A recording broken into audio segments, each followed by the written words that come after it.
Hello there. Let's help set those lineups for Week 18 next on Fantasy Baseball Today in 5.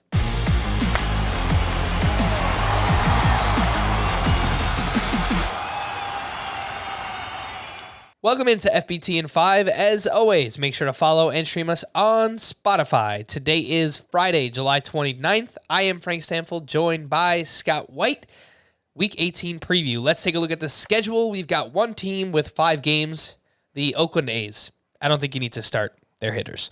13 teams with 6 games, 13 teams with 7 games, and 3 lucky teams have 8 games, the Rockies, the Mets, and the Padres. Before we get to 2-star pitchers to add, let's take a look at some fringy options. Josiah Gray versus the Mets and at the Phillies. What do you think? So it can be a homer-prone pitcher, and those are pretty tough lineups there. So it's not automatic for me for Josiah Gray, but I'm to the point now where I pretty much lean yes on him anytime he's making 2 starts. All right. What about, I'll put these next 2 together. They've both struggled mightily recently. Lucas Giolito up against the Royals and at the Rangers. Nathan Eovaldi at the Houston Astros and at the Royals. Yeah, they both have struggled. I think Eovaldi's it's been a lot worse for him. His velocity's been down since coming off the IL, and he's just gotten pummeled. So he's a clear no for me.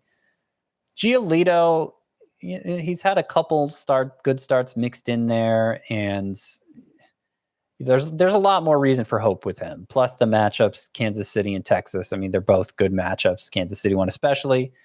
So, I think in points leagues, you can feel pretty good about starting Giolito and getting the extra volume there. In categories league, it's a tougher call. Kind of depends if you need ERA whip more, if you need strikeouts and wins more. If it's the latter, then I think even in categories league, you lean yes on Giolito.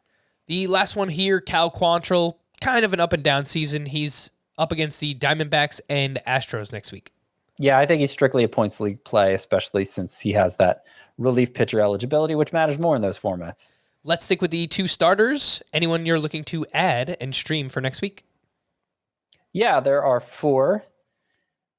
3 are right at the top here of my sleeper pitcher rankings for this week. Andrew Heaney made his first start back from his latest IL stint, but it was a banger just like the other 4 this year. He's really come into his own with that new slider.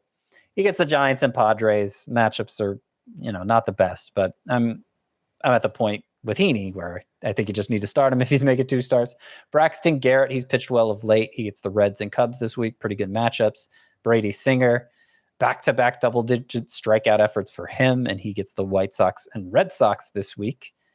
And then much more available is Kutter Crawford of the Red Sox, who has carved out a spot in their rotation, been pitching pretty deep into games with a surprisingly good swinging strike rate. He gets the Astros, not such a great matchup, but he also gets the Royals, which is a really good matchup. So if you're really committed to getting volume this week, Kutter Crawford, highly available, only 15% rostered. All right, let's move over to the hitters, the best hitter matchups, the White Sox, the Blue Jays, the Astros, the Rockies, and the Brewers.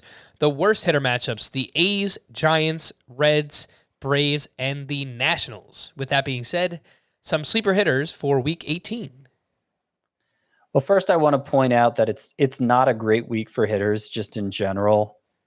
You mentioned at the top that there are 3 teams playing 8 games this week. 2 of them don't make the cut for best hitter matchups because they're facing some tough pitchers. And the one that does, the Rockies, they're on the road all week. And generally when it starts, Rockies hitters on the road. So it's not a great week for that. But Hunter Renfroe, he's been hot.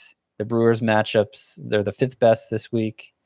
So he's a yes. Luis Arias, his teammate, versatile player. He's also been hot. I think you used him as well. I want to use Rowdy Tellez because there are 3 left-handers on the schedule. I know he had a big game the other day, but maybe steer clear of him. The Rangers at least get a 3-game series against the Orioles in a 7-game week. So Leody Taveras, I like him. I like Nate Lowe for the same reason. The White Sox have the best matchups, but the one hitter I think worth recommending for them, Yoan Moncada, he's on this list. Ramona Reyes of the Orioles has been hot lately, providing a lot of power. Their matchups are at least pretty good. And a couple Diamondbacks to highlight: Josh Rojas and David Peralta. In Peralta's case, it's because there are no left-handers on the schedule, and it splits righties lefties. If he faced righties, if he faced nothing but righties, he'd be more of a fantasy asset than he is, because he has an OPS over 800, a batting average around 280 against them, and that's all David Peralta is in line to face this week. All right. For more extensive fantasy baseball coverage, listen to the Fantasy Baseball Today podcast on Spotify, Apple Podcasts, Stitcher, your smart speakers, or anywhere else podcasts are found. And thanks for listening to Fantasy Baseball Today in 5. We'll be back again tomorrow morning. Bye-bye.